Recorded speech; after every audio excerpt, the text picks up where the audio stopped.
A vicepresidencia da Deputación de Lugo lamenta que a incorporación ao patrimonio público da Torre de Caldaloba non se resolva pola vía administrativa tras recibir a notificación da demanda de retracto presentada pola Xunta de Galicia no xulgado.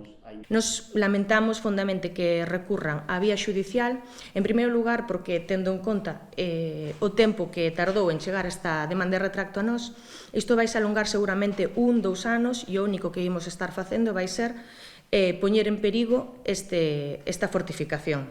A Deputación asinou ante notario en outubro de 2022 o contrato de compraventa da metade da Torre de Caldaloba, completando así o proceso de adquisición.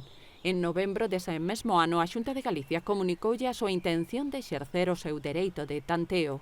Anunciaron o dereito de retracto que tiñan 3 meses o último día.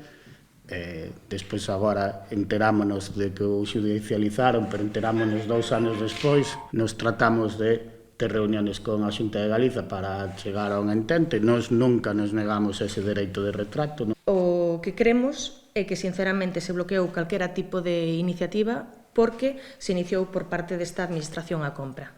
Na rolda de prensa ofrecida este venres no Pazo de San Marcos, tanto o vicepresidente da Deputación, Efrén Castro, como a deputada de Cultura afirmaban que o obxectivo da institución provincial foi sempre incorporar a torre ao patrimonio público e levar a cabo un proxecto de recuperación e posta en valor desta torre medieval.